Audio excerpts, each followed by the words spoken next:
સૌ વાલા મિત્રોને મારા જય સિયારામ। હું દુષ્યંત પાઠક શ્રી હનુમાનજી દાદાની અસીમ કૃપાથી એક નવા વિડીયો સાથે આપની સેવામાં ઉપલબ્ધ છું। તો વાલા મિત્રો, આજનો ઉપાય આ વિષયની અંદર તારીખ છે 6 ઓગસ્ટ 2026 ને વાર છે ગુરુવાર। વાલા મિત્રો, પંચાંગની વાત કરું તો અષાઢ મહિનો કૃષ્ણ પક્ષ ચાલી રહ્યો છે।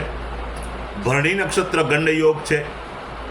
મેષ રાશિનો ચંદ્ર છે, ત્યાર પછી વૃષભ રાશિનો ચંદ્ર થશે અને કર્ક રાશિનો સૂર્ય।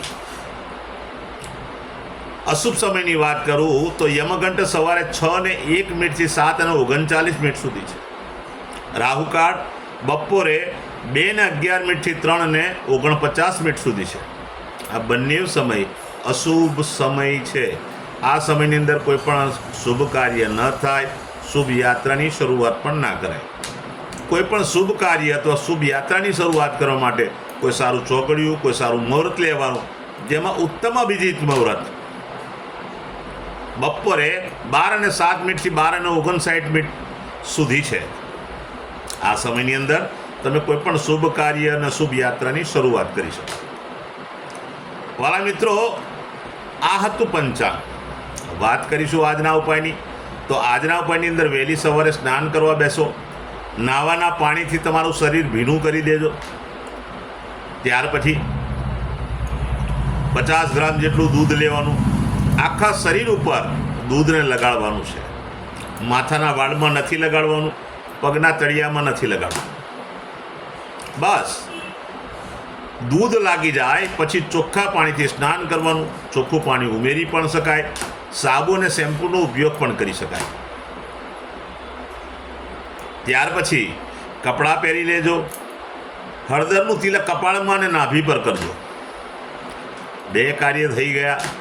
આટલું થઈ જાય ત્યાર પછી તમારે બિલકુલ સંધ્યાકાળે પશ્ચિમ દિશા તરફનું મુખ રાખવાનું।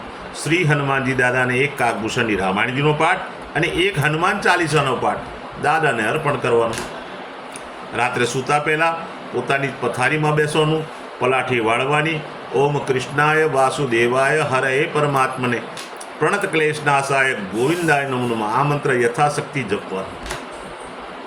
જેટલો બને એટલો જપવાનો। બસ આટલું કરી લો એટલે ભગવાનની કૃપાથી તમારો ઉપાય પરિપૂર્ણ થશે। જે મારા વાલા મિત્રનો જન્મદિવસ 6 ઓગસ્ટ 2026 અને ગુરુવારના દિવસે છે, તેવા બધા જ વાલા મિત્રો સવારે મેં કહ્યું તે પ્રમાણે સ્નાન, મેં કહ્યું તે પ્રમાણે હળદરનું તિલક કરવાનું। આટલું કર્યા પછી તમારે ગૌશાળાએ જવાનું છે। સૌપ્રથમ ગાયોની પરિક્રમા કરવાની, ગાયોને લીલું ઘાસનું દાન આપવાનું। ત્યાર પછી પોતાના ઘરે જે ભોજન બન્યું તે ભોજન પણ ગાયોને અર્પણ કરો। ગાયોના આશીર્વાદ લેવાના, ગાયોની સેવા કરવાની। ત્યાર પછી સંધ્યાકાળે સૂર્યાસ્ત પછી તમારે તેલમાં ચણાના લોટમાં બનેલું જે ફરસાણ હોય એ નાના નાના બાળકોને, ગરીબોને, શ્રમિકોને, વડીલોને, જરૂરિયાતમંદ લોકોને, બ્રાહ્મણને ભેટ સ્વરૂપે આપવાનું છે। બસ આટલો નાનો ઉપાય કરી લો, તમારું આખું વર્ષ ઉત્તમ રીતે પસાર થશે। જે મારા વાલા મિત્રની મેરેજ એનિવર્સરી 6 ઓગસ્ટ 2026 અને ગુરુવારના દિવસે છે, તેવા બધા જ વાલા મિત્રો વહેલા સવારે સ્નાન કરવાનું છે। સ્નાન કર્યા પછી તમારે વડીલોના ચરણ સ્પર્શ કરવાના, આશીર્વાદ મેળવવાના। આટલું કાર્ય થઈ જાય ત્યાર પછી વાલા મિત્રો ગૌશાળાએ જવાનું, ગાયોની સેવા કરવાની, પતિને પત્નીએ ગાયોની પરિક્રમા કરવાની, ગાયોને લીલું ઘાસનું દાન આપવાનું।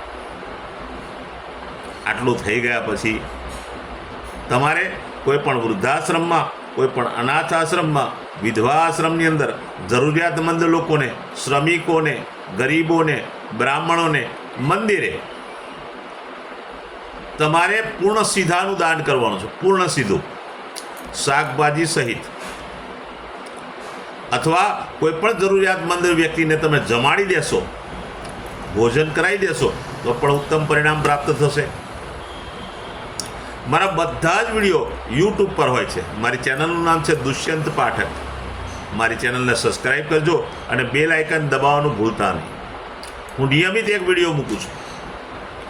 જો તમે બેલ આઇકન દબાયેલું હશે તો તમારા મોબાઈલ પર નોટિફિકેશન આવશે અને તમે મારો વિડીયો તરત જ જોઈ શકશો. એટલે પ્રાર્થના કરું છું, મારી ચેનલને સબસ્ક્રાઈબ કરજો અને બેલ આઇકન અવશ્ય દબાવો.